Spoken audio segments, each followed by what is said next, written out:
ഇത്തരം തുറന്നു പറച്ചിലുകൾ കൊണ്ട് ആകെ കിട്ടുന്നത് എന്താണ്? ശത്രുക്കളുടെ എണ്ണം ദിനം പ്രതി കൂടി വരുന്നു. ഈ പേവേർട്ടുകളുടെ കൂട്ടം മുഴുവൻ നമ്മളെ സൈബർ സ്പേസിലും അല്ലാണ്ടും ഒക്കെ നമ്മളെ അറ്റാക്ക് ചെയ്തുകൊണ്ടിരിക്കുകയും ചെയ്യാണ്. എന്ത് വൃത്തികേടുകളാണ് പറയാൻ പറ്റുക? ഒരു സ്ത്രീ എന്നുള്ള നിലയിൽ ഏറ്റവും മോശമായിട്ടുള്ള വൃത്തികേടുകൾ പറഞ്ഞ് ഈ കൂട്ടം ഉണ്ടാക്കുന്നുണ്ട്. നിങ്ങളുടെ പാസ്പോർട്ടിൽ ഹസ്ബൻഡിൻ്റെ പേരില്ല എന്ന് മനസ്സിലാക്കി തുടങ്ങുന്നിടത്ത് വെച്ചിട്ട് നിങ്ങളുടെ മോശം കാലം ആരംഭിക്കുകയാണ് എന്ന് തൊഴിലിടത്തിൽ അനുഭവിച്ചിട്ടുള്ള സ്ത്രീയാണ് ഞാൻ. നോക്കൂ, എൻ്റെ ഇംഗിതത്തിന് വഴങ്ങി ജീവിക്കുകയാണെങ്കിൽ ഈ പറയുന്നത് പോലെ നിന്റെ എല്ലാ പ്രശ്നങ്ങളും അതോടുകൂടെ തീരുമെന്ന് പറയുന്ന സമയത്ത് അയാളുടെ തന്തയ്ക്ക് വിളിച്ചിട്ട് ഞാൻ ഇറങ്ങിപ്പോവാണ്. നിങ്ങളുടെ പേരിനറ്റത്ത് എത്ര വൃത്തികെട്ടവനായാലും അയാളുടെ പേരിൻ്റെ വാലുണ്ടെങ്കിൽ നിങ്ങൾ അവിടെ ആദ്യം തന്നെ പ്രിവിലേജ്ഡ് ആയി എന്നുള്ളതാണ് ഞാൻ മനസ്സിലാക്കുന്നത്. ഒരാൾ സിംഗിൾ ആണ് എന്ന് മനസ്സിലാക്കി കഴിഞ്ഞിട്ട് പിന്നെ ഡയറക്റ്റ് അറ്റാക്കാ, പിന്നെ അവിടെ പിന്നെ ചോദ്യം പറച്ചിലൊന്നുമില്ല, ഇത് പബ്ലിക് പ്രോപ്പർട്ടിയാണ്. വേട്ടക്കാരൻ തൻ്റെ ഭർത്താവാണ് എന്ന് തിരിച്ചറിഞ്ഞാൽ പിന്നെ വേട്ടക്കാരൻ്റെ കൂടെ നിന്ന് വെളുപ്പിക്കുന്ന ഒരുപാട് സ്ത്രീകളെ ഞാൻ കണ്ടിട്ടുണ്ട്.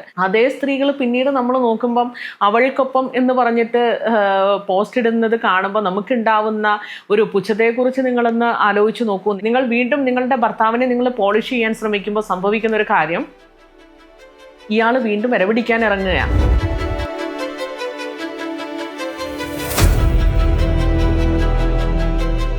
എന്താണ് ശരിക്കും അസ്വസ്ഥതയൊക്കെ ഉണ്ടാക്കുന്നത് ഈ ചുറ്റുപാട് നോക്കുമ്പോൾ? ഇപ്പോ ഇതൊക്കെ തന്നെയാണോ? ഞാൻ ഭയങ്കരമായിട്ട് സഫോക്കേറ്റഡ് ആണെന്നേ. ഞാൻ ഈ ഒരു കവിയെക്കുറിച്ചുള്ള ഒരു വിഷയവും MLA ആയിട്ടുള്ള വിഷയത്തിന് ശേഷവും ഞാൻ ഭയങ്കര അസ്വസ്ഥയാണ്. അസ്വസ്ഥ എന്ന് പറഞ്ഞാൽ എൻ്റെ ഉള്ളിൽ ഒരുപാട് സംഘർഷങ്ങളാണ്. കാരണം ഞാൻ ഇതുവരെ എൻ്റെ ഇത്രയും വർഷത്തെ ജീവിതത്തിൻ്റെ ഇടയിൽ ഞാൻ ഇത്രയും ദുരനുഭവങ്ങൾ സ്ത്രീകളിൽ നിന്ന് കേട്ടിട്ടില്ല. ഇതിങ്ങനെ കണ്ടിന്യൂസ്ലി കേട്ടുകൊണ്ടിരിക്കുകയാണ്. കാരണം അവരുടെ ഐഡൻറ്റിറ്റി റിവീൽ ചെയ്യില്ല എന്നുള്ള ഒരു ഉറപ്പ് എനിക്ക് തോന്നുന്നു. ഇവരെല്ലാം എന്നെ വായിക്കുന്ന മനുഷ്യരാണല്ലോ, അതുകൊണ്ടാണല്ലോ മെസ്സഞ്ചർ ത്രൂ അവരെന്നെ കോണ്ടാക്ട് ചെയ്യുന്നത്. അപ്പോൾ ഈ നിരന്തരമായിട്ടുള്ള നമ്മുടെ എഴുത്തിലൂടെ ഈ ഒരു ബോധ്യം പല സ്ത്രീകളിലേക്കും എത്തിയിട്ടുണ്ടെന്നുള്ളതാണ് എനിക്ക് തോന്നുന്നു. അതൊരു സന്തോഷമായിട്ടും കൂടെ ഞാൻ അനുഭവിക്കേണ്ട ഒരു കാര്യമാണ്. നമ്മുടെ റൈറ്റപ്പ് കൊണ്ട് മനുഷ്യർക്ക് ഉണ്ടായിട്ടുള്ളൊരു കോൺഫിഡൻസ് അല്ലേ അത്, നമുക്ക് ഇവരോട് പറയാം എന്നുള്ള ഒരു തോന്നൽ. അപ്പോൾ ഈ നിരന്തരം നമ്മൾ ഈ മനുഷ്യരെ കേൾക്കുമ്പോൾ, ഞാൻ നേരത്തെ പറഞ്ഞതുപോലെ ഞാൻ വളരെ സെൻസിറ്റീവ് പേഴ്സണാണ് ഇങ്ങനത്തെ ഒക്കെ കാര്യത്തിൽ. ഈ ബന്ധങ്ങളിൽ ഉണ്ടാവുന്ന പ്രശ്നങ്ങളൊക്കെ കേൾക്കുന്ന സമയത്ത് ഞാൻ ഭയങ്കരമായിട്ട് മാനസിക സംഘർഷത്തിലേക്കൂടെ കടന്നു പോകും. എൻ്റെ ഉറക്കം പോകും. അതിനൊക്കെ അപ്പുറത്തേക്ക് എൻ്റെ പ്രഷ്യസ് ആയിട്ടുള്ള ടൈമാണ് ഞാൻ ഇൻവെസ്റ്റ് ചെയ്യുന്നത്. എനിക്ക് ഒരു സൈഡിൽ എനിക്ക് ഏറ്റവും വലിയ ആനന്ദം തരുന്ന കാര്യം വായനയാണ്. എനിക്ക് ഏറ്റവും ഇഷ്ടകാലം വായനയാണ്. വായനയ്ക്ക് ശേഷമാണ് എഴുത്ത് പോലും വരുന്നത്. പക്ഷെ ഞാൻ ഇതിൻ്റെ ഇടയിൽ എങ്ങനെയാണ് വായനയ്ക്കുള്ള സമയം കണ്ടെത്തുക, എഴുതാൻ ഈ ഒരു സംഘർഷത്തിലിരുന്നു കൊണ്ട് എഴുതാൻ വേണ്ടി പറ്റുക? ഇതിൻ്റെ ഒരു സംശയം, ഇപ്പോൾ ചില പ്രശ്നങ്ങൾ നേരിടുന്നവർ, നേരത്തെ ഒരു കുട്ടിയുടെ കാര്യം പറഞ്ഞു, ഹണിയോട് പറയണം, അവർക്കൊരു പറയാൻ ഒരു ഇടം ഇല്ല, അത് പറയാൻ പറ്റിയൊരു വ്യക്തിയാണ് ഹണി എന്ന് പറഞ്ഞിട്ട് അവർ വ്യക്തിയുടെ പേര് പറയണം, എന്നെ ഇങ്ങനെ ഒരു വ്യക്തി പറയുന്നു. പക്ഷേ ഇത് ഹണി മനസ്സ് കലുഷിതമായിട്ടും അല്ലെങ്കിൽ ഒട്ടും സഹിക്കാൻ പറ്റാതെയും ആ വ്യക്തിയെ ഫോക്കസ് ചെയ്തുകൊണ്ട് ഒരു പോസ്റ്റ് ഇടുന്നു, അല്ലെങ്കിൽ വിമർശനം ഉന്നയിക്കണം. ഈ പരാതിക്കാരായിട്ടുള്ള വ്യക്തികൾ പലരും ധൈര്യമില്ലാതെ മുമ്പിലേക്ക് വരുന്നുമില്ല. ഇതിന്റെ ഒരു സഹിക്കാൻ പറ്റാത്ത ഹണിക്കാണ്. അപ്പോ അവരൊക്കെ ഈ പറയുന്ന പോലെ സേഫ് സോണിലേക്ക് പോവുകയും ഹണി ഇതൊക്കെ വിമർശിച്ച് ഒരു കൂട്ടം ഈ പറയുന്ന വ്യക്തികളുടെ കണ്ണിലെ കരടായിട്ട് മാറുകയും ഒക്കെ ചെയ്യുന്ന ഒരു അവസ്ഥ ഉണ്ടാവും. പക്ഷെ ഇവരൊന്നും പറയുന്നില്ല. യഥാർത്ഥ ആൾക്കാർക്ക് അത് മുമ്പിലോട്ട് വന്ന് പറയാൻ പറ്റുന്ന അവര് സേഫ് സോണിൽ നേരത്തെ പറഞ്ഞ പോലെ നിൽക്കുകയും ചെയ്യുന്നു. ഇത് ഹണിക്കത് എത്രത്തോളം പിന്നെ ഒരു മുമ്പോട്ട് പോകുമ്പോൾ അത്രത്തോളം സുഖമുണ്ടാക്കുന്ന കാര്യങ്ങളാണ് എന്നുള്ളതും കൂടി ഇതിന്റെ ഇല്ല. അവരും കൂടി തരാത്ത കാര്യമാണ്. ഈ പറഞ്ഞ കാര്യത്തെക്കുറിച്ച് കൃത്യമായ ബോധ്യമുണ്ട്. സുദീപ് പറഞ്ഞല്ലോ, പറയേണ്ട മനുഷ്യർക്ക് ഇത്തരം അറ്റാക്കുകളൊന്നും നേരിടേണ്ടി വരുന്നില്ല. നമ്മൾ ചാവേറാവുകയാണ്. നമ്മൾ മുൻപിൽ പോയിട്ട് ചാടി കൊടുക്കുകയും ഈ ആൾക്കൂട്ടം മുഴുവൻ, ഈ പേവേർട്ടുകളുടെ കൂട്ടം മുഴുവൻ നമ്മളെ സൈബർ സ്പേസിലും അല്ലാണ്ടും ഒക്കെ നമ്മളെ അറ്റാക്ക് ചെയ്തുകൊണ്ടിരിക്കുകയും ചെയ്യുകയാണ്. ശത്രുക്കളുടെ എണ്ണവും ആൾബലവും കൂടിക്കൂടി വരികയാണല്ലോ ചെയ്യുന്നത്.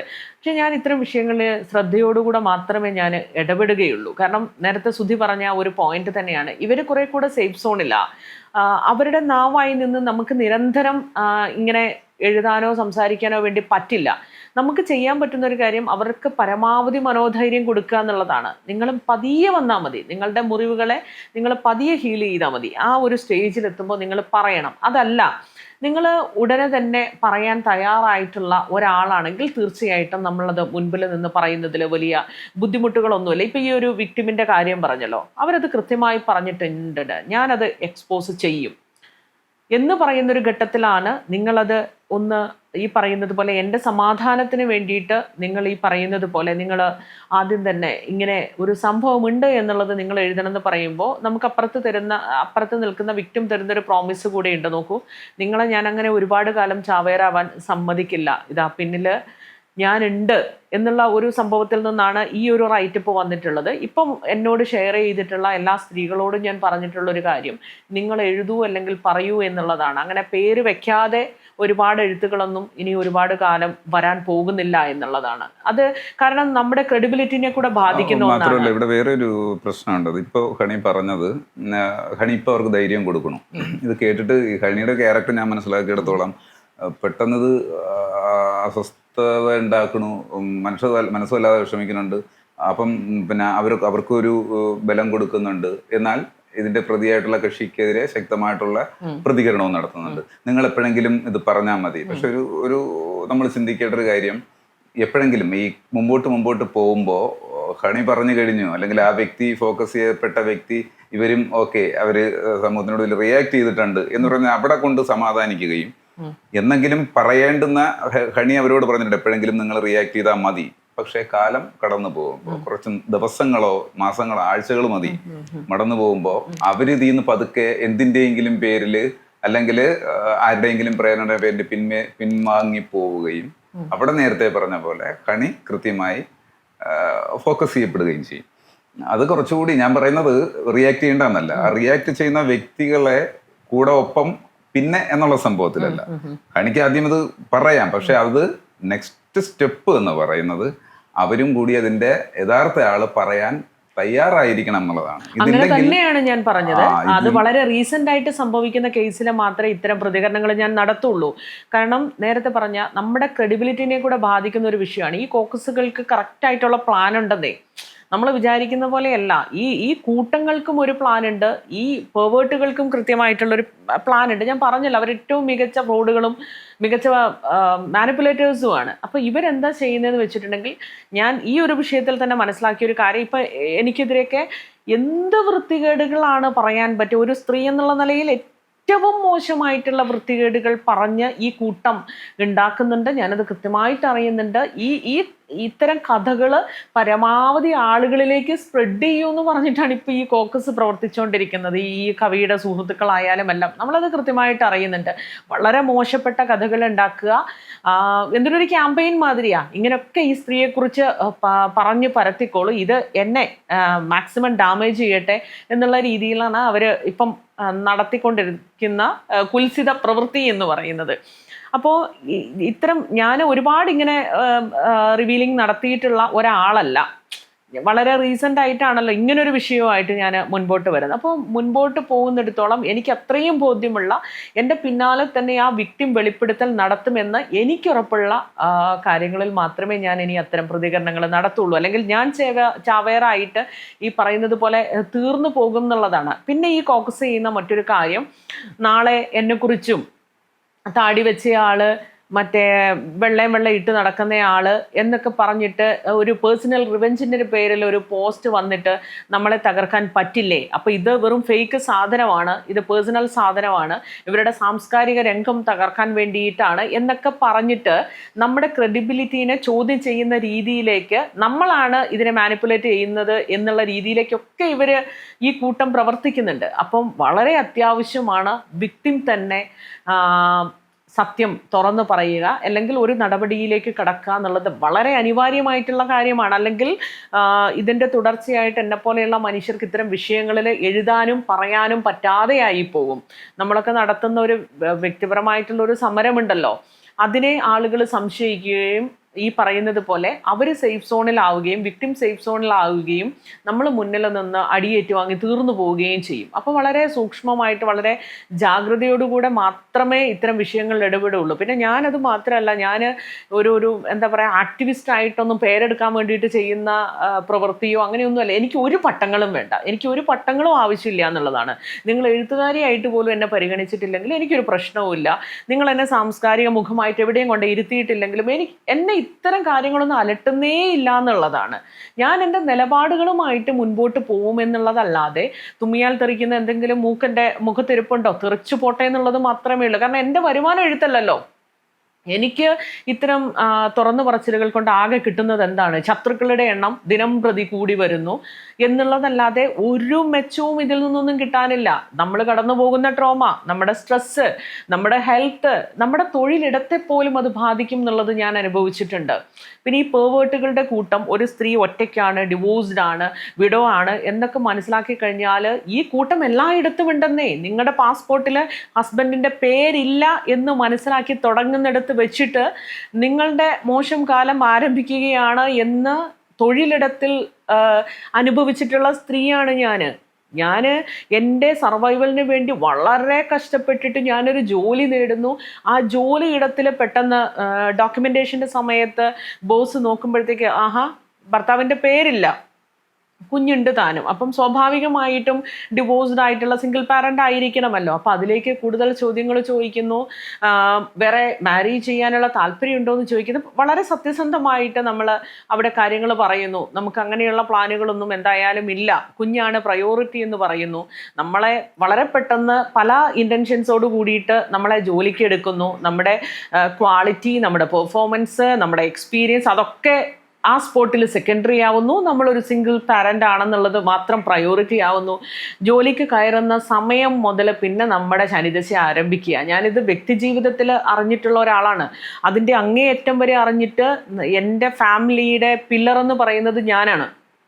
അപ്പോൾ ആ സ്പേസിൽ ജോലി ഉപേക്ഷിച്ച് പോവേണ്ട ഒരു സാഹചര്യം എനിക്കുണ്ടായിട്ടുണ്ട്. എന്നോട് ചോദിക്കുന്ന ചോദ്യമാണ്, എന്തിനാണ് ഒറ്റയ്ക്ക് താമസിക്കുന്നത്? നിനക്ക് ആഗ്രഹങ്ങളും ഇതൊക്കെ ഇല്ലേ? നോക്കൂ, എൻ്റെ ഇംഗിതത്തിന് വഴങ്ങി ജീവിക്കുകയാണെങ്കിൽ ഈ പറയുന്നത് പോലെ നിൻ്റെ എല്ലാ പ്രശ്നങ്ങളും അതോടുകൂടെ തീരുമെന്ന് പറയുന്ന സമയത്ത് അയാളുടെ തന്തയ്ക്ക് വിളിച്ചിട്ട് ഞാൻ ഇറങ്ങിപ്പോവുകയാണ്. ആ ഇറങ്ങിപ്പോകുന്ന സമയത്ത് എൻ്റെ മുന്നിലുള്ളത് ശൂന്യതയാ. ഞാൻ പറഞ്ഞല്ലോ, ഞാൻ ഒട്ടും ഫിനാൻഷ്യലി സ്റ്റേബിൾ അല്ലാത്തൊരു സ്ത്രീയാണ്. ഞാനൊരു ഫാമിലിയുടെ ഫുൾ ബാക്ക് സപ്പോർട്ടാണ്. അങ്ങനെ മുൻപോട്ട് പോകുന്നൊരു സ്ത്രീക്ക് ആ ജോലി, സർവൈവലിൻ്റെ ഭാഗമായിട്ടുള്ള ആ ഒരു ജോലി അവിടെ ഉപേക്ഷിച്ചിട്ട് ഇറങ്ങിപ്പോവേണ്ട ഒരു സാഹചര്യം ഉണ്ടാവുകയാണ് ചെയ്യുന്നത്. മുൻപിൽ ഇരുട്ടാ, പക്ഷെ നമുക്ക് ഇത്തരം മനുഷ്യരുടെ ഇംഗിതത്തിന് വഴങ്ങിയിട്ട് നമുക്ക് ജീവിക്കാൻ പറ്റില്ല. എൻ്റെ ഏറ്റവും അടുത്ത് നിൽക്കുന്ന സുഹൃത്തുക്കൾ കണ്ടുകൊണ്ടിരിക്കുന്ന കാര്യമാണിത്. ഞാൻ ആ സമയത്തൊക്കെ അനുഭവിച്ചിട്ടുള്ള അതിഭീകരമായിട്ടുള്ള സംഘർഷങ്ങളുണ്ട്. എൻ്റെ മുൻപിലേക്ക് നോക്കുമ്പോൾ ഒന്നുമില്ല. വരുമാനത്തിൻ്റെ സോഴ്സ് എന്താണ്? ഒന്നുമില്ല. നമുക്ക് വേറെ എന്തെങ്കിലും രീതിയിലുള്ള ഇൻകം ഉണ്ടോ? ഒന്നുമില്ല. നമ്മുടെ ജോലിയാണ് നമ്മുടെ സർവൈവൽ എന്ന് പറയുന്നത്. ആ സാഹചര്യത്തിൽ എൻ്റെ സുഹൃത്തുക്കളൊക്കെ ഇങ്ങനെ കാണുക, എനിക്ക് ഊണില്ല, ഉറക്കമില്ല, എൻ്റെ വെയിറ്റ് കുറഞ്ഞുകൊണ്ടിരിക്കണു, രാത്രിയും പകലും എന്നെ ഡിസ്റ്റർബ് ചെയ്യുന്നു, രാത്രി 1 മണിക്കും ഫോൺ ചെയ്തിട്ട് ഞാൻ എവിടെയാണെന്ന് ചെക്ക് ചെയ്യുന്നു, അതിരാവിലെ ശനിയോ ഞായറോ ആണെങ്കിൽ ഞാനിനി ഇത് വേറെ വല്ല കാമുകനും ഉണ്ടായിട്ടാണോ ഇയാളെ നെഗ്ലക്റ്റ് ചെയ്യുന്നതെന്നുള്ള രീതിയിൽ എന്താണ് അന്വേഷണത്തിൻ്റെ ഭാഗമായിട്ട് നമ്മൾ വെറുതെ ജോലി ഏൽപ്പിച്ചുകൊണ്ട് രാവിലെ നമുക്ക് 5 മണിക്ക് നമുക്ക് വിളി വരുന്നു.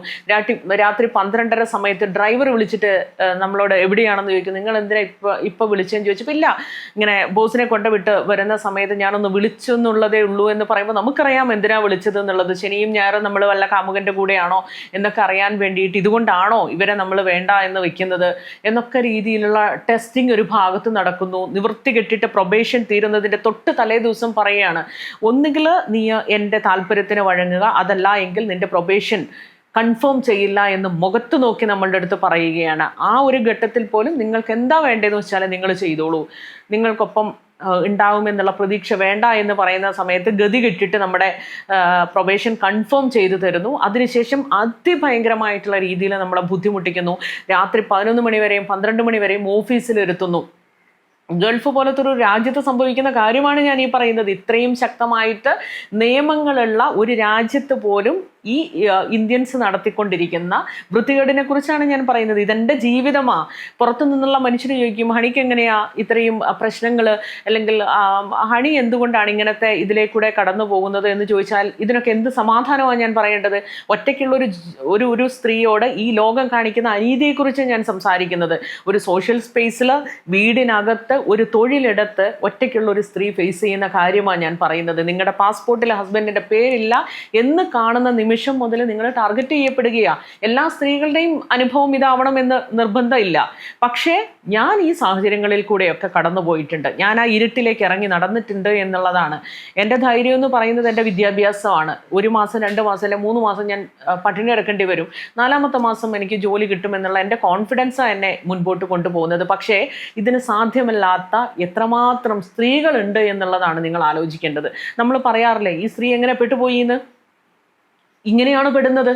ഇങ്ങനെ ഒരു സാഹചര്യത്തിൽ മുൻപിൽ യാതൊരുവിധ വരുമാനവുമില്ലാത്ത ഒരു സ്ത്രീ എന്തായിരിക്കും ചിലപ്പോൾ ചെയ്തിട്ടുണ്ടാവുക?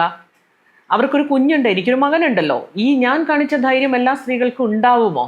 അതുണ്ടാവുന്നില്ല. കാരണം നമ്മുടെ അതിജീവനമാണ് നമുക്ക് എല്ലാത്തിലും വലുതെന്ന് പറയുന്നത്. പട്ടിണി കിടക്കാതിരിക്കുക എന്നുള്ളതാണ് ഏറ്റവും വലുത്. അവിടെ ഓക്കെ ഇനി ഒരു വഴിയുമില്ല എന്ന് വിചാരിച്ച് പെട്ടുപോകുന്ന സ്ത്രീകളെ കുറിച്ച് നിങ്ങൾ നാളെ എന്താ പറയാന്നറിയാമോ? കണ്ടില്ല, അവൻ്റെ കാശ് കണ്ടിട്ട് പോയതാന്നാ നിങ്ങൾ പറയുക. എൻ്റെ അതിജീവനത്തെക്കുറിച്ചോ എൻ്റെ മറ്റുള്ള പെയിനെ കുറിച്ചോ ഒന്നും ഈ ലോകം സംസാരിക്കാൻ പോകുന്നില്ല. പട്ടിണിയെ കുറിച്ച് പോലും അതിനെക്കുറിച്ച് പോലും നിങ്ങൾ സംസാരിക്കില്ല. എൻ്റെ കുഞ്ഞിൻ്റെ കാര്യം ആര് നോക്കുമെന്ന് നിങ്ങൾ സംസാരിക്കില്ല. ഇങ്ങനെയാണ് പല സ്ത്രീകളും പെട്ടുപോകുന്നത്. ഇത് എൻ്റെ അനുഭവത്തിൽ നിന്നാണല്ലോ ഞാൻ പറയുന്നത്. ഇത്രയും മോശമായിട്ടുള്ള രീതിയിൽ പോലും തൊഴിലിടങ്ങളിൽ, ഈവൻ പ്രവാസത്തിൽ പോലും സംഭവിക്കുന്നുണ്ട് എന്നുള്ളതാണ്. ആ മനുഷ്യൻ ഇന്ത്യനാണ്. അപ്പം അയാളോട് പൊരുതുക എന്ന് പറഞ്ഞാൽ ആ രാജ്യത്ത് നിന്നുകൊണ്ട് പക്ഷേ ഞാൻ ഫൈറ്റ് ചെയ്തു എന്നുള്ളതാണ്. അയാളോട് ഞാൻ ഫൈറ്റ് ചെയ്തു. അയാളുടെ അടുത്ത് കറക്റ്റായിട്ട് സംസാരിക്കേണ്ടത് സംസാരിച്ച് ഞാൻ ഇറങ്ങിപ്പോയി. പക്ഷേ ഒരു 99% പ്രവാസികളായിട്ട് ജോലി ചെയ്യുന്ന സ്ത്രീകൾക്കും ഇത് സാധിക്കില്ല. രാജ്യത്തെക്കുറിച്ചുള്ള ഭയം, നിയമങ്ങളെക്കുറിച്ചുള്ള ഭയം, അതിനൊക്കെ അപ്പുറത്തേക്ക് നമ്മുടെ അന്നം എന്നുള്ള ഒരു സാധനം, ഇതൊന്നും പ്രിവിലേജ്ഡ് ആയിട്ടുള്ള സ്ത്രീകൾക്ക് ഇത്തരം ബുദ്ധിമുട്ടുകളും ഇല്ല കേട്ടോ. ഇപ്പം ഒരാൾ ചോദിക്കുകയാണ് എന്താണ് ഹണിക്ക് പ്രശ്നം എന്ന് ചോദിച്ചാൽ, ഹണി പ്രിവിലേജ്ഡ് അല്ലാത്തത് കൊണ്ടാണ്. നിങ്ങളുടെ പേരിനറ്റത്ത് എത്ര വൃത്തികെട്ടവനായാലും അയാളുടെ പേരിൻ്റെ വാലുണ്ടെങ്കിൽ നിങ്ങൾ അവിടെ ആദ്യം തന്നെ പ്രിവിലേജ്ഡ് ആയി എന്നുള്ളതാണ് ഞാൻ മനസ്സിലാക്കുന്നത്. അവിടെ മുതൽ ഇങ്ങോട്ട് നിങ്ങൾ കുറേയൊക്കെ സേഫാണ്. കാരണം എന്തായാലും ഒരുത്തൻ കൂടെ ഉണ്ടല്ലോ, ഇവളെ വേണ്ട എന്നുള്ളൊരു സാധനം വന്നു കയറുകയാണ്. പിന്നീട് അവരുടെ സാഹചര്യമൊക്കെ നോക്കി മനസ്സിലാക്കിയിട്ടൊക്കെ പലരും അവരുടെ വ്യക്തി ജീവിതത്തിലേക്ക് കൈകടത്തലുകൾ നടത്തുള്ളൂ. പക്ഷേ ഒരാൾ സിംഗിളാണ് എന്ന് മനസ്സിലാക്കി കഴിഞ്ഞിട്ട് പിന്നെ ഡയറക്റ്റ് അറ്റാക്കാണ്. പിന്നെ അവിടെ പിന്നെ ചോദ്യം പറച്ചിലൊന്നുമില്ല, ഇത് പബ്ലിക് പ്രോപ്പർട്ടിയാണ്.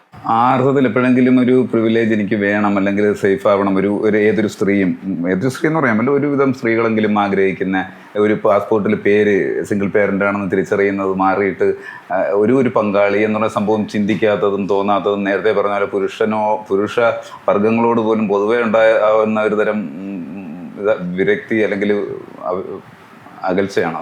അതൊരു തെറ്റിദ്ധാരണ. എനിക്ക് പുരുഷന്മാരോട് അകൽച്ചയൊന്നുമില്ല. ഞാൻ എന്നെ വീണുപോയ ഘട്ടങ്ങളിൽ, അതിഭയങ്കരമായിട്ട് ഞാൻ താഴെ വീണിട്ടുള്ള ഘട്ടങ്ങളിൽ എന്നെ ഓൺ ഓഫ് സഡൻ ലിഫ്റ്റ് ചെയ്തിട്ടുള്ളത് എപ്പോഴും പുരുഷന്മാരായിട്ടുള്ള എൻ്റെ വളരെ നല്ല സുഹൃത്തുക്കൾ തന്നെയാണ്. ഞാൻ താലന്ത് എന്ന് പറയുന്ന പുസ്തകം ഒരു പുരുഷനെ കുറിച്ച് എഴുതിയ ഏറ്റവും മനോഹരമായിട്ടുള്ള ഒരു പുസ്തകം എന്ന് എൻ്റെ പുസ്തകങ്ങളിൽ ആളുകൾ പറഞ്ഞിട്ടുള്ള ഒരു പുസ്തകമാണ്.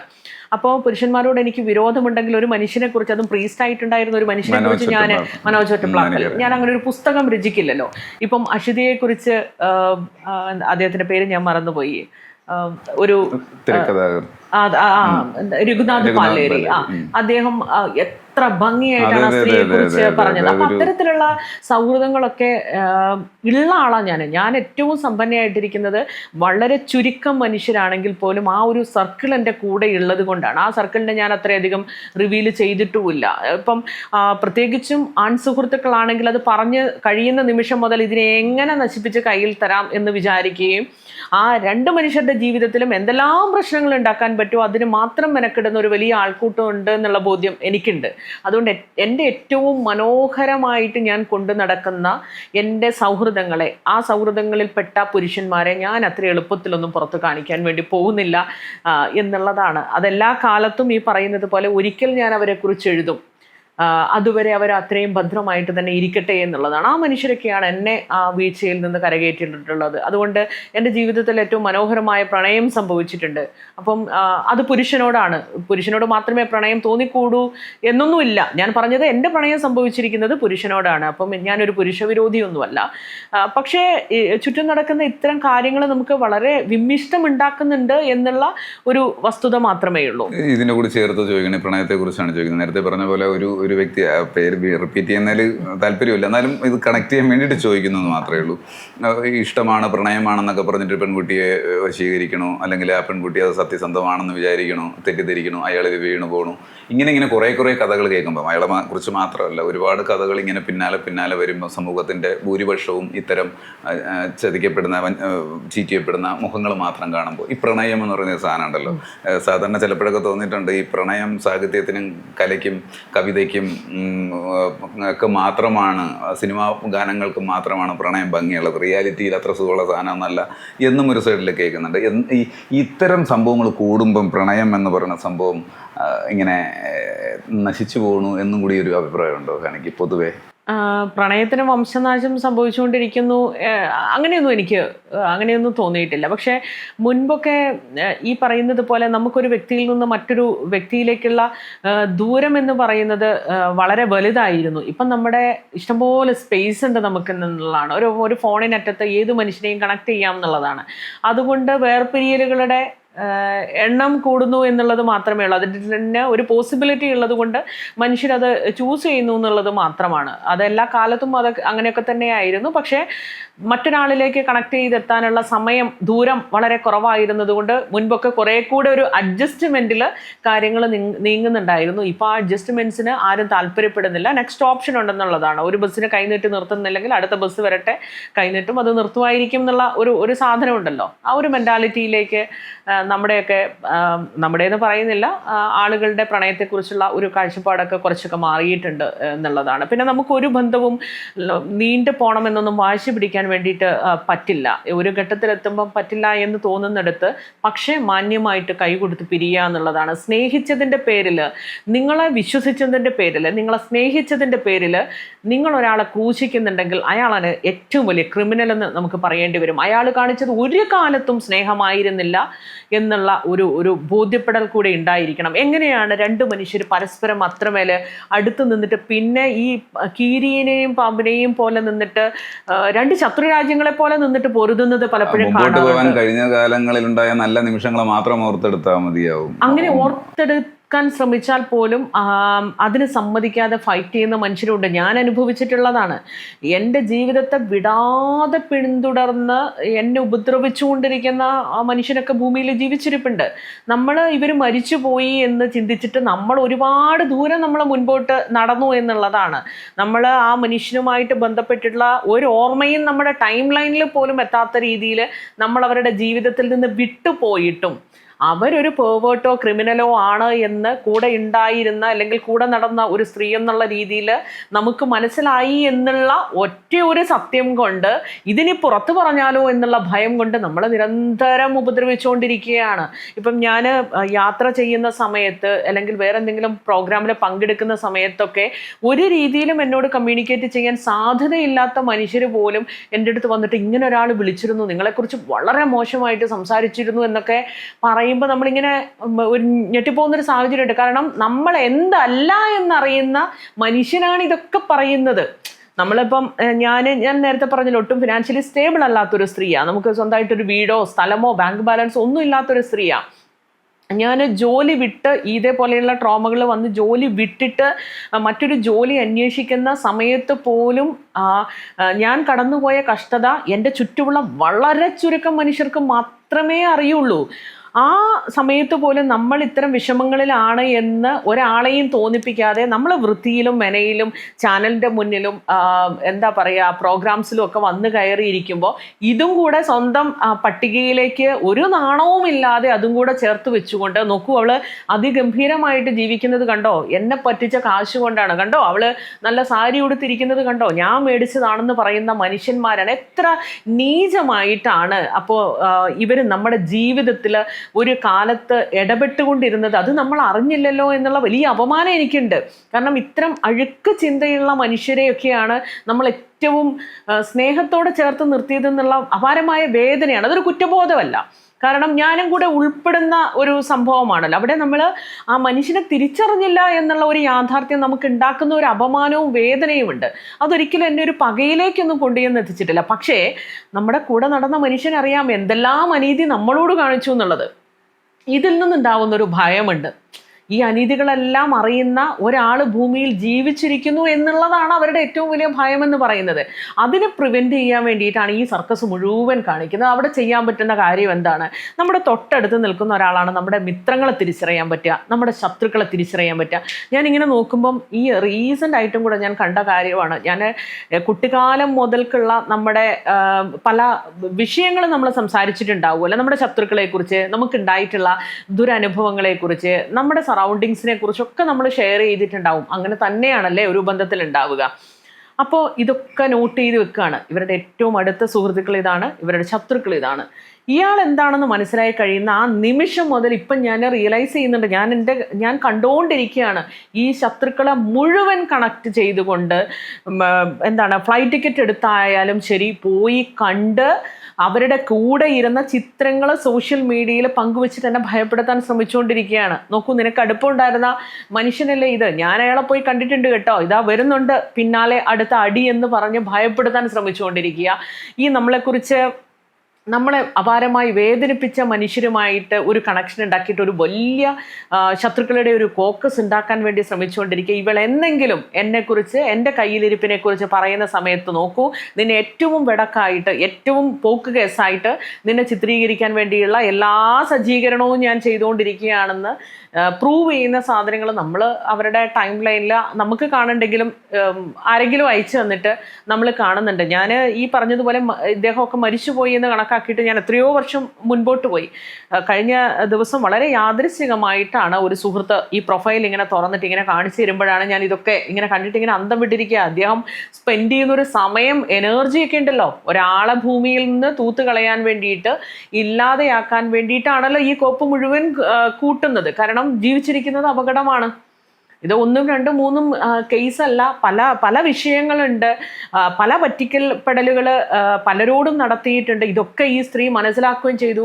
അതിനൊക്കെ അപ്പുറത്തേക്ക് പുറത്തു പറയാൻ ധൈര്യം കൂടിയുള്ളൊരു പെണ്ണാണ്. അതാ പ്രശ്നം.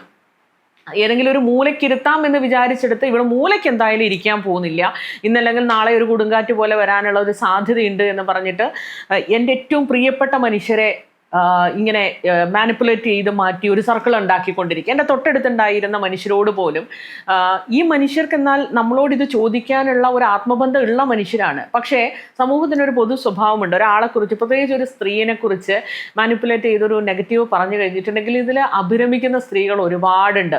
പിന്നെ അപ്പുറം നിൽക്കുന്ന ആൾ പ്രിവിലേജ്ഡ് ആയിട്ടുള്ള ഒരു പുരുഷൻ കൂടിയാണെങ്കിൽ നിങ്ങൾക്ക് അവസരങ്ങൾ ഒരുപാടാണ്. നിങ്ങളെ അവർ കൾച്ചറൽ ഇവൻറ്റിലേക്ക് ഇൻവൈറ്റ് ചെയ്യും. നിങ്ങൾക്ക് ഏതെങ്കിലും രീതിയിലുള്ള ഒരു ഫെസ്റ്റിവൽ നടത്തുന്നുണ്ടെങ്കിൽ നിങ്ങൾക്ക് അവിടെ ഒരു ഇരിപ്പിടം തരും. ഇതൊക്കെ ചെയ്യാൻ പറ്റുന്ന ഒരു മനുഷ്യനും കൂടി ആണെങ്കിൽ ഇപ്പുറം നിൽക്കുന്ന വിക്ടിമിൻ്റെ കാര്യം പുകയാ. പിന്നെ നിങ്ങളുടെ ചുറ്റുമുള്ള മനുഷ്യരെ എല്ലാം പിടിച്ച് ഇത്തരത്തിലുള്ള അവസരങ്ങൾ കൊടുത്ത് പലതരത്തിലുള്ള പ്രിവിലേജസ് ഇവർക്ക് വേണ്ടി ഉപയോഗിച്ചുകൊണ്ട് ഇവരെല്ലാം അയാളുടെ കൂട്ടങ്ങളാക്കിയിട്ട് ഇയാൾ മാറ്റും എന്നുള്ളതാണ്. പക്ഷേ എൻ്റെ കേസിൽ ഞാനിങ്ങനെയൊന്നും ഭയപ്പെട്ടു പോകുന്ന ഒരാളേ അല്ല. പേടിയില്ല, ഒരു തൊള്ളി പോലും ഭയമില്ല എന്നുള്ളതാണ്. എന്നെക്കുറിച്ച് ഏറ്റവും വൃത്തിയിൽ സത്യസന്ധമായിട്ട് ഈ ലോകത്ത് സംസാരിക്കാൻ പറ്റുന്നത് ആർക്കാ? അതെനിക്കാ. അതിനപ്പുറത്തേക്ക് ഈ ലോകത്ത് ആർക്ക് പറ്റും? ആ ഒരു കോൺഫിഡൻസ് എൻ്റെ ഉള്ളിലുള്ളിടത്തോളം കാലം ഈ കൂട്ടം ഔഷധ മുറിവുകളുടെ തുടക്കത്തിൽ, സമർപ്പണത്തിൽ ഞാൻ പറയുന്ന ഒരു വാക്കുണ്ട്, ഈ ലോകം മുഴുവൻ എതിര് നിന്നായാലും ശരിയെന്ന് തോന്നുന്ന ഇടങ്ങളിൽ ഒറ്റയ്ക്ക് നിന്നായാലും പൊരുതണമെന്ന് പഠിപ്പിച്ച അമ്മയ്ക്ക് എന്നാണ് ഞാൻ ആ പുസ്തകം ഞാൻ അങ്ങനെയാണ് സമർപ്പിക്കുന്നത്. അപ്പം എൻ്റെ ശരി, ഞാൻ നാളെ എനിക്കൊരു റിലേഷൻഷിപ്പ് ഉണ്ടായി, എനിക്കതിൽ ബ്രേക്കപ്പ് വന്നു, അവിടെ എൻ്റെ സ്നേഹത്തിനെയാണ് ചൂഷണം ചെയ്തത്, നിങ്ങൾക്ക് മീതെയുള്ള എൻ്റെ വിശ്വാസത്തെയാണ് ചൂഷണം ചെയ്തത്. അത് അയാൾ നാണം കെട്ടാൽ മതി, ഞാൻ എന്തിനാ നാണം കെടുന്നത്? ഇപ്പോൾ ഇത്രയും ഒരു പാകപ്പെടാൻ, പ്രതികരിക്കാൻ, അല്ലെങ്കിൽ എന്തെങ്കിലും ഉണ്ടെങ്കിൽ തുറന്ന് വിളിച്ച് പറയാൻ, അല്ലെങ്കിൽ ശരി എന്ന് തോന്നുന്ന ഒരു നിലപാട് തുറന്ന് പറയാൻ പ്രാപ്തയാക്കിയത് കഴിഞ്ഞുപോയ ഹണിയുടെ ജീവിതമായിരുന്നു. നേരത്തെ പറഞ്ഞ പോലെ ഒരു നായക്കുട്ടിയെ പോലെ വലിച്ചെറിഞ്ഞാലും പോവാതെ കിടന്നിട്ടുള്ള ഒരു കാലഘട്ടം ഉണ്ടായിരുന്നുണ്ടാണ്. അത്തരം ആ മോശപ്പെട്ട അനുഭവങ്ങളോട് നന്ദി പറയുന്നുണ്ടോ? നമുക്കങ്ങനെ നന്ദിയൊന്നും പറയാൻ പറ്റില്ല. അതൊക്കെ സാഹിത്യത്തിന്റെ ഭാഷയിൽ നമുക്ക് എഴുതാനേ പറ്റുള്ളൂ. കാരണം ആ കാലങ്ങളിലൊക്കെ നമ്മൾ കടന്നുപോയ ഒരു അവസ്ഥയാണ് ഞാൻ ചോദിക്കുന്നത്. അതിന്റെ ആ അർത്ഥത്തിൽ, അതായത് അനുഭവം, വേദനിപ്പിക്കുന്ന അനുഭവം വേദന തന്നെയാണ്. പക്ഷെ ഒരുപക്ഷെ ഞാൻ എന്നെ ഇത്രയും ആക്കിയെടുത്ത, ഒരു പവർഫുൾ ആക്കിയെടുത്ത ആ അനുഭവങ്ങളോട് ഒരർത്ഥത്തിലെങ്കിലും ഞാൻ ചോദിക്കുന്നത്, അതല്ലായിരുന്നെങ്കിൽ ചിലപ്പോൾ ഞാൻ ഇപ്പോഴും നേരത്തെ കിടന്ന പോലെ, പണ്ട് ഈ അടിമയായിട്ട് കിടന്നതുപോലെ ഇപ്പോഴും കിടക്കേണ്ടി വരുമായിരുന്നില്ലേ ഹണി എന്നൊരു സംഭവം ഉണ്ടല്ലോ. അല്ല, നന്ദി എന്ന് പറയുന്നത് മറ്റൊരർത്ഥത്തിലാണ്. എനിക്ക് ഈ അനുഭവങ്ങൾ തന്നതിനല്ല, ആ അനുഭവങ്ങളിൽ നിന്ന് കരകയറാൻ എന്നെ പ്രാപ്തയാക്കിയത് അനുഭവത്തെക്കാൾ എൻ്റെ ഇപ്പുറത്തുള്ള എൻ്റെ ഒരു ജീവിതമാണ്, എൻ്റെ ജീവിതത്തിൻ്റെ ഒരു ഏരിയ, എൻ്റെ കുഞ്ഞാണ്. അപ്പം ഞാൻ ഒട്ടും നേരത്തെ പറഞ്ഞതുപോലെ ഫിനാൻഷ്യലി സ്റ്റേബിൾ അല്ലാത്തൊരു സാഹചര്യത്തിൽ നിന്ന് വന്ന സ്ത്രീയാണ്. എൻ്റെ വീടെന്ന്, എൻ്റെ തോളിലാണ് ആ വീടെന്ന് പറയുന്നത്. അപ്പം എന്നെ മുന്നോട്ട് നടത്തിച്ചിട്ടുള്ളത് എൻ്റെ വീടാണ്, എൻ്റെ ഏറ്റവും പ്രിയപ്പെട്ട മനുഷ്യൻ എൻ്റെ കുഞ്ഞാണ്. എനിക്ക് നന്ദി പറയാനുള്ളത് ആ ജീവിതത്തോടാണ്.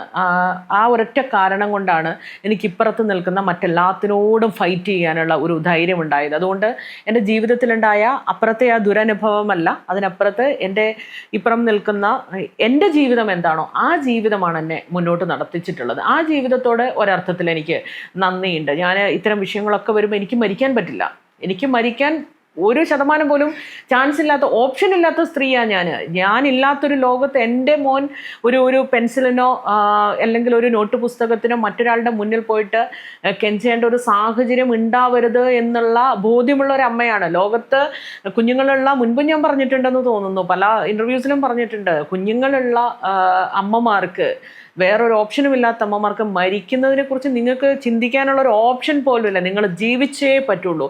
കാരണം ഈ ലോകത്തെ ഏറ്റവും നിസ്സഹായരായിട്ടുള്ള വിഭാഗം എന്ന് പറയുന്നത് അമ്മയെ നഷ്ടപ്പെടുന്ന കുഞ്ഞുങ്ങളാണ്. അവരുടെ ബാല്യത്തോളം വേദനിപ്പിക്കുന്ന ഒരു ട്രോമയും ഒരു മനുഷ്യനും ഇല്ല എന്നുള്ളതാണ് ഞാൻ വിശ്വസിക്കുന്നത്. അമ്മയില്ലാത്ത ബാല്യം ഒരു കുഞ്ഞുങ്ങൾക്കും ഉണ്ടാവരുതേ എന്ന് പ്രാർത്ഥിക്കുന്ന ഒരു സ്ത്രീയാണ് ഞാൻ. അപ്പോൾ എൻ്റെ കുഞ്ഞാണ് എൻ്റെ മുൻപോട്ടുള്ള, ഇത്രയും കാലം എന്നെ മുന്നോട്ട് ലീഡ് ചെയ്തിട്ടുള്ള എൻ്റെ ശക്തി എന്ന് പറയുന്നത് എൻ്റെ മോന് ഞാനേ ഉള്ളൂ എന്നുള്ള തികഞ്ഞ ബോധ്യമാണ്. ഞാനില്ലാത്തൊരു ലോകത്ത് അവൻ വളരെ അൺസേഫാണ് എന്നുള്ള ഒരു തിരിച്ചറിവ് തന്നെയാണ് എന്നെ മുന്നോട്ട് നടത്തിച്ചിട്ടുള്ളത്. അല്ലാത്തതൊക്കെ എനിക്ക് സെക്കൻഡറിയാണ്. അതെനിക്ക് ഊർജം തന്നിട്ടുണ്ടോ എന്ന് ചോദിച്ചിട്ടുണ്ടെങ്കിൽ, ഞാൻ ആ കടന്നു പോയിട്ടുള്ള ഒരു സമയമുണ്ടല്ലോ, അതൊന്നും എനിക്ക് തിരിച്ചു പിടിക്കാൻ പറ്റില്ലല്ലോ. നമ്മുടെ ലൈഫിൽ ഏറ്റവും പ്രഷ്യസ് ആയിട്ടുള്ള സാധനം നമ്മുടെ സമയമാണ്. ഞാൻ ഈ മുറിവിൽ നിന്ന് ഹീൽ ചെയ്യാൻ വേണ്ടി എടുത്തിട്ടുള്ളത് ഒരു വലിയ കാലമാണ്. ഇപ്പോഴും ഹീലായിട്ടില്ല എന്ന് ഞാൻ ഇതിൻ്റെ തുടക്കത്തിൽ തന്നെ പറഞ്ഞിട്ടുണ്ട്. പല മുറിവുകളും ഹീലായിട്ടില്ല. എൻ്റെ ബാല്യകാല ട്രോമകളുണ്ട്, അതിൽ നിന്ന് ഒരു കാലത്തും ഞാൻ റിക്കവർ ചെയ്യാൻ പോകുന്നില്ല. ഒരു ആജീവനാന്ത കാല സംഭവമാണ് ഈ ട്രോമ എന്ന് പറയുന്നത്. അപ്പോൾ പക്ഷേ അതിനെയൊക്കെ ഈ ഊതിയാൽ വേദനിക്കുന്ന മുറിവായിട്ട് ഇതൊക്കെ എൻ്റെ കൂടെ തന്നെയുണ്ട്. ആ മുറിവിൽ നിന്നുകൊണ്ട് തന്നെയാണ് ഞാൻ ജീവിക്കുന്നതും, ആ മുറിവിൽ നിന്ന് തന്നെയാണ് ഞാൻ ഈ ശക്തി ആർജിച്ചെടുക്കുന്നതും. ഒന്നും കൂടി ചോദിക്കാൻ, കണിയുടെ ഇനിയുള്ളൊരു മുമ്പോട്ടുള്ളൊരു പോക്കുണ്ടല്ലോ, അതെങ്ങനെയായിരിക്കണം? അതൊക്കെ ഒന്നിങ്ങനെ അത് നമ്മൾ തന്നെ സങ്കല്പിച്ചു കൂട്ടി ഒരു സാഹിത്യത്തിന്റെ മുഖം പോലെ ഇങ്ങനെയൊക്കെ ഒരു സങ്കല്പത്തിലൂടെ മുമ്പോട്ട് പോകാനാണോ? എങ്ങനെ പോകണം? എന്താണ് കണിയുടെ ഒരു യാത്രയുടെ, ഈ നേരത്തെ പറഞ്ഞ മകൻ അത് തന്നെയാണല്ലോ നമ്മുടെ ജീവിത ലക്ഷ്യം എന്ന് പറയുന്നത്. മകൻ പൊതുവെ എടുത്താൽ കണിയുടെ ഒരു ഈ പറയുന്ന മറ്റുള്ളവർക്ക് വേണ്ടിയിട്ട് സംസാരിക്കുകയും മനസ്സിലുള്ളത് എഴുതുകയും ഒക്കെ ചെയ്തിട്ട് എന്ത് ആയിരിക്കും ഇനി അങ്ങോട്ട്? രണ്ട് കാര്യമുണ്ട്. ഒന്ന്, ഇപ്പം യാത്ര എന്ന് പറഞ്ഞുകൊണ്ട് യാത്രയെ കുറിച്ചുകൂടി എനിക്ക് പറയേണ്ടതുണ്ടെന്ന് തോന്നുന്നു. ഞാൻ ഒട്ടും പ്രീ പ്ലാൻഡ് അല്ലാത്ത ഒരാളാണ്. ഞാൻ ലൈഫിനെ കുറിച്ച് അങ്ങനെ ജഡ്ജ്മെൻ്റലായിട്ടൊന്നും എൻ്റെ ഭാവിയെ ഞാൻ നോക്കി കാണുന്നില്ല. കാരണം ഈ നമ്മളൊരു ശ്വാസത്തിൻ്റെ മീതെയുള്ള കളിയാന്നേ, ആ ഒരു സർക്കസാണ് നമ്മുടെ ജീവിതം എന്ന് പറയുന്നത്. നമ്മൾ പ്രവാസത്തിൽ ഞാൻ കണ്ടിട്ടുണ്ട്. ഞാൻ ഹോസ്പിറ്റലിൽ വർക്ക് ചെയ്ത ആളാണ്. ലൈഫിൻ്റെ ഒരു അൺസർട്ടനിറ്റി എന്ന് പറയുന്നത് നമ്മൾ ഡെയിലി കണ്ടുകൊണ്ടിരിക്കുന്ന ഒരാളായിരുന്നല്ലോ. അപ്പം ഒരു ഫ്രാക്ഷൻ ഓഫ് സെക്കൻഡിലാണ് നമ്മുടെ എല്ലാ പ്ലാനുകളും മറിഞ്ഞ് നമ്മളൊരു വെട്ടിയിലാവുന്നത്. കോവിഡിൻ്റെ സമയത്ത് നമ്മൾ കണ്ടതാണ്, ഒരു പട്ടിയെയോ പൂച്ചയെയോ കുഴിച്ചിടുന്നത് പോലെ ഏതോ ഒരു ദേശത്ത് ഒരു മനുഷ്യരും ഇല്ലാതെ മണ്ണിനടിയിലേക്ക് പോകുന്ന മനുഷ്യരെ കണ്ട ഒരാളാണ് ഞാൻ. ഇതൊക്കെ എന്നെ റീതിങ്ക് ചെയ്യിപ്പിച്ചിട്ടുണ്ട് എന്നുള്ളതാണ്. ഞാൻ ഡേ ബൈ ഡേ ഞാൻ സ്വയം റിഫൈൻ ചെയ്തുകൊണ്ടിരിക്കുക, എന്നെ പ്യൂരിഫൈ ചെയ്തുകൊണ്ടിരിക്കുക, കുറേ കൂടെ നല്ല മനുഷ്യനാവാൻ ഞാൻ എന്നെ പഠിപ്പിച്ചുകൊണ്ടിരിക്കുകയാണെന്നുള്ളതൊരു വലിയ യാഥാർത്ഥ്യമാണ് കേട്ടോ. ഞാൻ കുറേ കൂടെ മെച്ചപ്പെട്ട മനുഷ്യനായിക്കൊണ്ടിരിക്കും എന്നുള്ളതാണ് ഭാവിയിലേക്ക് എനിക്ക് പറയാനുള്ള ഏക കാര്യം. ഈ ചുറ്റും കാണുന്ന അനുഭവങ്ങൾ, ഞാൻ നേരിട്ടുകൊണ്ടിരിക്കുന്ന പ്രശ്നങ്ങൾ, ഇതൊക്കെ എന്നെ കുറേ കൂടെ നല്ല മനുഷ്യനാവാൻ പ്രേരിപ്പിക്കും, കുറേ കൂടെ എമ്പതിയുള്ള മനുഷ്യനാവാൻ വേണ്ടി പ്രേരിപ്പിക്കും. ജീവൻ കൊടുത്തായാലും ഒരാൾക്ക് വേദനിക്കുന്നു എന്ന് തോന്നുമ്പോൾ, എനിക്ക് ഒരാളോട് കമ്മ്യൂണിക്കേറ്റ് ചെയ്യാൻ പറ്റാത്ത രീതിയിൽ ഞാൻ എന്തെങ്കിലും മാനസിക സംഘർഷങ്ങളിലല്ല എങ്കിൽ തീർച്ചയായിട്ടും ആ വ്യക്തിയോടൊപ്പം ചേർന്ന് നടക്കാൻ ഞാൻ ശ്രമിക്കും എന്നതൊക്കെയാണ് ഭാവിയെക്കുറിച്ചുള്ള എൻ്റെ ഒരു തോട്ടെന്ന് പറയുന്നത്. പിന്നെ കുറേ എനിക്ക് യാത്ര ഭയങ്കര ഇഷ്ടമാണ്. യാത്ര എന്ന് പറഞ്ഞാൽ പ്രാന്തായിട്ട് കൊണ്ടു നടക്കുന്ന ഒരാളാണ്. എനിക്ക് കുറേ കൂടെ ലോകം കാണണം, എനിക്ക് ദേശങ്ങളെ അറിയണം, ആ ദേശങ്ങളിലുള്ള മനുഷ്യരെ അറിയണം, കുറെ കൂടെ ജീവിതങ്ങളെ നമ്മൾ തൊട്ടറിയണം. ഇപ്പം നമ്മൾ കാണുന്നത് നമ്മുടെ ചുറ്റുമുള്ള ജീവിതങ്ങളെ മാത്രം നമ്മൾ കാണുന്നതിൻ്റെ ചില പ്രശ്നങ്ങളൊക്കെ ഉണ്ടല്ലോ. ഇന്നലെ നിയമസഭാ പുസ്തകോത്സവത്തിൽ ഒരു സെഷനിൽ ഞാൻ പറഞ്ഞു, ആ വിശുദ്ധ മുറികളിൽ ഒരു അധ്യായമുണ്ട്. ബാംഗ്ലൂരിൽ വെച്ചിട്ട് ഒരു പ്രോസ്റ്റിറ്റ്യൂട്ടിൻ്റെ അടുത്ത് നമ്മൾ സംസാരിക്കുമ്പോൾ ഇത് കാണുന്ന സുഹൃത്ത് തന്നെ വിലക്കുകയാണ്, സംസാരിക്കാൻ പോലും പാടില്ല എന്നാണ് പറയുന്നത്. അതുപോലെ നമ്മുടെ ഡാമേജ് ചെയ്യുന്ന സംഭവമാണ്, നമ്മുടെ ഇമേജിനെ ഡാമേജ് ചെയ്ത സംഭവമാണെന്ന്. നിങ്ങൾ അയാളിലേക്ക് ഇറങ്ങിച്ചെല്ലാതെ എങ്ങനെയാണ് നിങ്ങൾക്ക് അയാളുടെ അനുഭവം നിങ്ങൾക്ക് മനസ്സിലാക്കാൻ പറ്റുക? ഇതാണ് ഞാൻ മനുഷ്യരിൽ കണ്ടെത്തുന്ന ഒരു കാര്യം. ഞാൻ കേട്ടുകൊണ്ടിരിക്കും, എന്നെ വിലക്കുകൾ ബാധിക്കത്തേയില്ല. ഞാൻ അത്തരം മനുഷ്യരോട് സംവദിക്കുമ്പോഴാണ് അവരെ ഇതിലേക്ക് കൊണ്ടുചെന്ന് എത്തിച്ചിട്ടുള്ള കാര്യങ്ങൾ മനസ്സിലാവുക. ഈ ലോകം എത്ര മോശമായിട്ടാണ് ഈ മനുഷ്യരോട് ഇടപെട്ടിട്ടുള്ളത് എന്ന് മനസ്സിലാവുക. രണ്ട് വ്യക്തികളില്ലാതെ എങ്ങനെയാണ് പ്രോസ്റ്റിറ്റ്യൂഷൻ എന്നുള്ള ഒരു വാക്ക് വരുന്നത് എന്നുള്ള ഒരു തോന്നലുണ്ടാവുക. അതിൽ സ്ത്രീ മാത്രം ആ ഒരു പേരിലേക്ക് വരികയും പുരുഷൻ അതിന് റോള് തന്നെ ഇല്ലാതാവുക.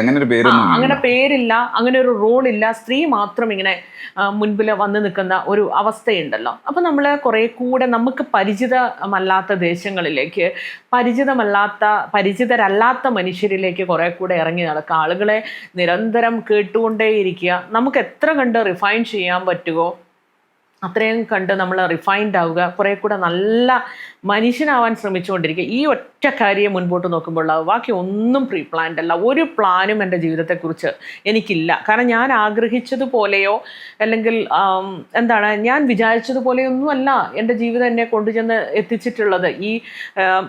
ഞാൻ നേരത്തെ പറഞ്ഞില്ലേ, പ്രിവിലേജ്ഡ് അല്ലാത്ത എല്ലാ സ്ത്രീകളുടെയും ജീവിതം ഇതേപോലൊക്കെ തന്നെ ആയിരിക്കും. നിങ്ങൾ എല്ലാ സിംഗിൾ പാരൻറ്റിനും അല്ലെങ്കിൽ ഒറ്റയ്ക്ക് ജീവിക്കുന്ന സ്ത്രീക്കും ഇതല്ല കേട്ടോ അനുഭവം. അത് പ്രത്യേകിച്ചെടുത്ത് പറയണേ, നിങ്ങൾ പ്രിവിലേജ്ഡ് ആണെങ്കിൽ, നിങ്ങൾ ഫിനാൻഷ്യലി പ്രിവിലേജ്ഡ് ആണെങ്കിൽ തന്നെ ഏറെക്കുറെ ഇങ്ങനത്തെ പ്രശ്നങ്ങളിൽ നിന്ന് നിങ്ങൾ മോചിതരാം. നിങ്ങൾ ഇങ്ങനെയും കൂടെ അല്ലാതിരിക്കുമ്പോൾ ഞാൻ ഈ പറഞ്ഞ സാഹചര്യങ്ങളിൽ കൂടെയൊക്കെ 100% സ്ത്രീകൾ കടന്നു പോയിട്ടുണ്ടാവും. ഇതിനേക്കാൾ മോശമായിട്ടുള്ള, ഞാനിപ്പം വിദേശത്താണ് എന്നെങ്കിലും പറയാം, ഇങ്ങനെയൊന്നും അല്ലാത്ത സ്ത്രീകളല്ലേ മെജോറിറ്റി ഉള്ളത്. അവരപ്പോൾ കടന്നു പോകുന്ന സംഘർഷങ്ങൾ എത്ര വലുതായിരിക്കും. അവരിതേപോലെ ഒരു ചാനലിന് വേണ്ടിയിട്ട് ഇവിടെ വന്നിരുന്നിട്ട് സംസാരിക്കാൻ പ്രാപ്തരായിട്ടുള്ള മനുഷ്യരാണോ? അങ്ങനെയല്ല. അപ്പം നിങ്ങൾക്ക് ചെയ്യാൻ പറ്റുന്നത് എന്താണ്? നിങ്ങൾ അനുഭവങ്ങൾ ശേഖരിക്കുക, എഴുതാൻ പറ്റുമെങ്കിൽ എഴുതുക, അവർക്കൊപ്പം നിലകൊള്ളുക എന്നുള്ളതാണ്. നമ്മൾ ഈ സ്ത്രീ പുരുഷ സ്വഭാവം, റിലേഷൻ, അതിനെക്കുറിച്ച് നമ്മൾ സംസാരിച്ച് പോയതാണ്. ഇപ്പോൾ നമ്മൾ പൊതുവെ എടുക്കുമ്പം, അത് സ്ത്രീകളുടെ കാര്യം എടുക്കുമ്പോൾ നമ്മൾ പൊതുവെ ഏതെങ്കിലും വിഷയത്തിലൊക്കെ പ്രതികരിക്കണോ, ഇപ്പോൾ പ്രത്യേകിച്ച് ഒരു പുരുഷൻ്റെ ഒരു ചെയ്തികളോ പെരുമാറ്റമോ സ്വഭാവ രീതികളെ കുറിച്ചൊക്കെ. പക്ഷേ ഒരു കുടുംബിനിയായിട്ട് കഴിയുമ്പോൾ, ഒരു ഭാര്യ എന്നുള്ള നിലയ്ക്ക് കഴിയുമ്പോൾ, സ്വന്തം വീട്ടിലേക്ക് വരുമ്പോൾ ഇതേ സ്ത്രീ തന്നെ എന്തിനെക്കുറിച്ചാണോ പ്രതികരിക്കുന്നത് അതേ രീതിയിൽ തന്നെയാണ് ഭർത്താവിൻ്റെ അടുത്ത് നിൽക്കുന്നത്. ആ സമീപന രീതിയിൽ ഭർത്താവിനോട് എങ്ങനെ, ഭർത്താവ് ഈ സ്ത്രീയോട് എങ്ങനെ, ഇതിനൊരു വിലയിരുത്തൽ എങ്ങനെയാണ് ഹണിക്ക് അറിയാൻ പറ്റുമല്ലോ? കൂടുതൽ ഒരു സ്ത്രീ എന്നുള്ള നിലയ്ക്ക് കൂടുതൽ അറിയാൻ പറ്റുമല്ലോ. എന്ത് തോന്നിയിട്ടുണ്ട്? നമ്മൾ ഈ സാഹിത്യമൊക്കെ വായിക്കും, നമ്മൾ സ്റ്റേജിലൊക്കെ കയറി പ്രണയത്തെക്കുറിച്ചൊക്കെ കണ്ണില്ല, മൂക്കില്ല, ദേശമില്ല, പ്രായമില്ല എന്നൊക്കെ നമ്മൾ പ്രസംഗിക്കും. തിരിച്ച് അവനവൻ്റെ വീട്ടിലെത്തുമ്പോഴത്തേക്ക് ഇതൊന്നും അല്ലാതാവുകയാണ്. അവിടെ വേട്ടക്കാരൻ തൻ്റെ ഭർത്താവാണ് എന്ന് തിരിച്ചറിഞ്ഞാൽ പിന്നെ വേട്ടക്കാരൻ്റെ കൂടെ നിന്ന് വെളുപ്പിക്കുന്ന ഒരുപാട് സ്ത്രീകളെ ഞാൻ കണ്ടിട്ടുണ്ട്. മുൻപൊരു ആക്ടിവിസ്റ്റിനെ വിളിച്ചിട്ട് പറഞ്ഞു, എൻ്റെ എക്സ് ഹസ്ബൻഡ് അവർക്കൊരു സാഹിത്യകാരിയുമായിട്ട് വളരെ അടുപ്പമുണ്ടായിരുന്നു, അവരുടെ മോശമായിട്ടുള്ള ചാറ്റുകൾ ഞാൻ കണ്ടിട്ടുണ്ട് എന്ന് പറഞ്ഞു. അപ്പോഴത്തേക്ക് ഇവർ വീണ്ടും മാരി ചെയ്ത് വെൽ സെറ്റിൽഡ് ആയി കേട്ടോ. അപ്പോൾ ഞാൻ തിരിച്ചു ചോദിച്ചു, ഈ പ്രണയത്തിന് കണ്ണില്ല, മൂക്കില്ല, ദേശമില്ല എന്നൊക്കെ പറഞ്ഞിട്ട് നിങ്ങളുടെ ഭർത്താവിൻ്റെ കേസിലേക്ക് വരുമ്പോഴെങ്ങനെയാണ് അദ്ദേഹം ഭാര്യയുള്ളയാളാണ്, മറ്റൊരു സ്ത്രീയെ പ്രേമിച്ചത് തെറ്റായിപ്പോയി എന്നൊക്കെയുള്ള ഒരു പ്രശ്നത്തിലേക്ക് വരുന്നത് എന്ന് ഞാൻ ചോദിച്ചിട്ടുണ്ടായിരുന്നു. ഇത് തന്നെയാണ് പല കുടുംബങ്ങളിലും സംഭവിക്കുന്നത്. വേട്ടക്കാരൻ അപ്പുറം നിൽക്കുന്നവളുടെ കെട്ടിയോളാണെങ്കിൽ ആ വേട്ടക്കാരനെതിരായിട്ട് നിൽക്കും. സ്വന്തം വീടിനകത്തുള്ള ഒരു മനുഷ്യനാണെങ്കിൽ ഗതികെട്ട സ്ത്രീകളെ എനിക്ക് മനസ്സിലാവും കേട്ടോ. പല സാഹചര്യങ്ങൾ കൊണ്ട് വരുമാനം എന്നുള്ളതാണല്ലോ മെയിൻ എന്ന് പറയുന്നത്. കുഞ്ഞുങ്ങളെ ഇൻഡിപെൻഡൻ്റ് ആയിട്ട് നോക്കാൻ പ്രാപ്തയല്ലാത്ത ഒരു സ്ത്രീയെ സംബന്ധിച്ചാണെങ്കിൽ അത് വളരെ കറക്റ്റാണ്. പല ഗതികേടുകളുടെ പേരിൽ അങ്ങനെ വിട്ടുപോകുന്ന സ്ത്രീകളുണ്ട്. പക്ഷേ ഹൈലി പ്രിവിലേജ്ഡ് പ്രിവിലേജ്ഡ് ആയിട്ടുള്ള പല സ്ത്രീകളും ഈ ആറ്റിറ്റ്യൂഡ് കാണിക്കുമ്പോൾ എന്നിട്ട് പുറത്ത് നിന്നിട്ട് ഈ പുരോഗമനം പറയുന്ന കാണുമ്പോൾ ഭയങ്കര പുച്ഛം തോന്നാറുണ്ട്. എൻ്റെ ഭർത്താവിനെ പ്രേമിക്കാൻ നീ ആരാടി എന്ന് ചോദിച്ചിട്ട് ഈ പുറത്തു നിന്നുള്ള സ്ത്രീകളെ നന്നാക്കാൻ വേണ്ടിയിട്ട് നടക്കുകയാണ്. ഈ സ്ത്രീകളൊക്കെ ഭർത്താവിൻ്റെ അടുത്ത് വന്ന അല്ലെങ്കിൽ ഭർത്താവുമായിട്ടൊരു റിലേഷൻഷിപ്പ് ഉണ്ടാക്കിയ സ്ത്രീകളൊക്കെ മോശക്കാരികളാണ് കേട്ടോ. പിന്നെ ഒറ്റയ്ക്ക് ജീവിക്കുന്ന സ്ത്രീകളാണെങ്കിൽ പിന്നെ പറയേ വേണ്ട. അവർ ലോകത്തുള്ള എല്ലാ പുരുഷന്മാരെയും വശീകരിക്കാൻ വേണ്ടി നടക്കുന്ന സ്ത്രീകളായിട്ടാണ് ഇത്തരത്തിലുള്ള സ്ത്രീകൾ അവരെ ചിത്രീകരിക്കുന്നത് തന്നെ. ഞാൻ കേട്ടിട്ടുണ്ട്, നോക്ക് ആ കുടുംബം തകർത്തു, ഈ കുടുംബം തകർത്തു, അപ്പം ഈ പുരുഷൻ ഒരു റോളും ഇല്ലേ എന്നുള്ളതാണ് ചോദ്യം. അയാൾക്ക് കുടുംബം ഉണ്ടായിരുന്നു, അയാൾക്ക് കുഞ്ഞുങ്ങൾ ഉണ്ടായിരുന്നു എന്ന് ആരാ ആലോചിക്കേണ്ടത്? അയാളല്ലേ. പുറത്തുള്ളൊരു മനുഷ്യനേക്കാൾ അതിൽ കൺസേൺഡ് ആവേണ്ടത് ആരാണ്? അയാളാണല്ലോ. പക്ഷെ അയാൾക്കൊന്നും അവിടെ റോളില്ലാതാവുകയും ഈ പുരോഗമനത്തിൻ്റെ ചെരുപ്പ് പുറത്ത് അഴിച്ചു വെച്ചിട്ടാണ് ഇവർ പിന്നെ അകത്തേക്ക് കയറുന്നത്. ഞാൻ കണ്ടിട്ടുണ്ട് ഈ പുരുഷൻ്റെ സ്വന്തം ഭർത്താവ് പെർവേർട്ടാണെന്ന് തിരിച്ചറിഞ്ഞിട്ട് ആ പുരുഷനൊപ്പം തന്നെ ചേർന്ന് നിന്നിട്ട് മറ്റുള്ള സ്ത്രീകളെ, അയാളോട് ബന്ധമുള്ള സ്ത്രീകളെ അറ്റാക്ക് ചെയ്തുകൊണ്ടിരിക്കുന്ന സ്ത്രീകളെ പോലും എനിക്ക് പരിചയമുണ്ട്. അതേ സ്ത്രീകൾ പിന്നീട് നമ്മൾ നോക്കുമ്പം അവൾക്കൊപ്പം എന്ന് പറഞ്ഞിട്ട് പോസ്റ്റ് ഇടുന്നത് കാണുമ്പോൾ നമുക്കുണ്ടാവുന്ന ഒരു പുച്ഛത്തെക്കുറിച്ച് നിങ്ങളൊന്ന് ആലോചിച്ച് നോക്കൂ. നിങ്ങളുടെ വീടിനകത്ത് നടത്തേണ്ട എന്താ പറയുക, ആ ഒരു പുരോഗമനമുണ്ടല്ലോ, അല്ലെങ്കിൽ നിങ്ങളുടെ ഭർത്താവ് മറ്റൊരു സ്ത്രീയോട് മോശമായിട്ട് പെരുമാറി എന്നറിയുമ്പോൾ നിങ്ങൾ ആദ്യം നിങ്ങളുടെ ഭർത്താവിനെ ചോദ്യം ചെയ്യൂ, അല്ലെങ്കിൽ നിങ്ങൾ മാന്യമായിട്ട് അവിടെ നിന്ന് ഇറങ്ങിപ്പോകൂ. ഇനി നിങ്ങളുടെ ഗതികേടുകളുടെ പേരിൽ നിങ്ങൾ അവിടെ കടിച്ചു തൂങ്ങി നിങ്ങൾ നിൽക്കുന്നുണ്ട് എന്ന് വിചാരിക്കുക. ആ സമയത്ത് നിങ്ങൾ മറ്റുള്ള സ്ത്രീകളാണ് പോക്ക് കേസുകളെന്ന് പറയാതെ ഇരിക്കാനുള്ള മിനിമം പുരോഗമനവും മിനിമം മാന്യതയും മര്യാദയും വെച്ച് പുലർത്തണം എന്നുള്ളതാണ് ഈ സൊസൈറ്റിയിലെ ഈ അൺപ്രിവിലേജ്ഡ് ആയിട്ടുള്ള സ്ത്രീകൾക്ക് ഇവർക്ക് കൊടുക്കാൻ പറ്റുന്ന ഏറ്റവും വലിയ സംഭാവന എന്നുള്ളത്. കാരണം നിങ്ങൾക്ക് വളരെ കൃത്യമാവുകയാണ് നിങ്ങളുടെ ഭർത്താവ് ഒരു പെർവേർട്ടാണ്. നിങ്ങളിരിക്കെ നിങ്ങളെ മാനിപ്പുലേറ്റ് ചെയ്തുകൊണ്ട് നിങ്ങളെക്കുറിച്ച് വൃത്തികേടുകൾ പറഞ്ഞുകൊണ്ടാണ് ഈ പുരുഷൻ നിർബന്ധമായിട്ടും പുറത്ത് ഇത്തരം മറ്റുള്ള സ്ത്രീകളുമായിട്ടൊരു ബന്ധം സ്ഥാപിച്ചിട്ടുണ്ടാവുക. അവിടെ നിങ്ങളുടെ ഭർത്താവിനെയല്ലേ നിങ്ങൾക്ക് ചോദ്യം ചെയ്യേണ്ടത്. ഇതിന് ചോദ്യം ചെയ്യൽ അവിടെ വിട്ടേക്കൂ. നിങ്ങൾക്ക് മിനിമം ആ സമയത്ത് ഇയാളെ വെളുപ്പിക്കാതിരിക്കാനുള്ള ഒരു മാന്യത നിങ്ങൾക്ക് ഉണ്ടാവണം. പൊതുമധ്യത്തിൽ വെളുപ്പിക്കാതിരിക്കാനുള്ള ഒരു മാന്യത നിങ്ങൾ കാണിക്കണം. അതല്ല എങ്കിൽ നിങ്ങൾ വീണ്ടും നിങ്ങളുടെ ഭർത്താവിനെ നിങ്ങൾ പോളിഷ് ചെയ്യാൻ ശ്രമിക്കുമ്പോൾ സംഭവിക്കുന്ന ഒരു കാര്യം, ഇയാൾ വീണ്ടും ഇരപിടിക്കാൻ ഇറങ്ങുകയാണ്. നിങ്ങളറിയാതെ നിങ്ങളുടെ ജീവിതം വീണ്ടും വൃത്തികേടായിക്കൊണ്ടിരിക്കുക. പണ്ട് എത്ര സൂക്ഷ്മത അയാൾ മറ്റുള്ള സ്ത്രീകളുമായിട്ട് ബന്ധം സ്ഥാപിക്കുമ്പോൾ കാണിച്ചോ, അതിനേക്കാൾ ജാഗ്രതയിൽ ഇടപെട്ടുകൊണ്ട് അയാൾ ഇപ്പോഴും ഇരവിടത്തം നടത്തുന്നുണ്ടാവും എന്നുള്ളതാണ്. അവിടെ നിങ്ങളുടെ ജീവിതം സേഫ് ആക്കണം എന്നുള്ള ഒരു തോന്നൽ നിങ്ങൾക്കുണ്ടെങ്കിൽ മിനിമം ആ വേട്ടക്കാരനെ, നിങ്ങളുടെ ഭർത്താവായിട്ടുള്ള വേട്ടക്കാരനെ പൊതുമധ്യത്തിൽ വെളുപ്പിക്കാതിരിക്കുക എന്നുള്ളതാണ്. നിങ്ങൾക്കതിനെ സാധിക്കുന്നില്ല എങ്കിൽ പുരോഗമനം എന്നുള്ള വാക്ക് നിങ്ങൾ അവിടെ അഴിച്ചു വെച്ചിട്ട് നിശബ്ദയായിട്ടിരിക്കുക എന്നുള്ളതാണ് മറ്റുള്ള സ്ത്രീകളോട് നിങ്ങൾക്ക് കൊടുക്കാൻ പറ്റുന്ന ഏറ്റവും വലിയ ഐക്യദാർഢ്യം എന്നുള്ളതാണ്.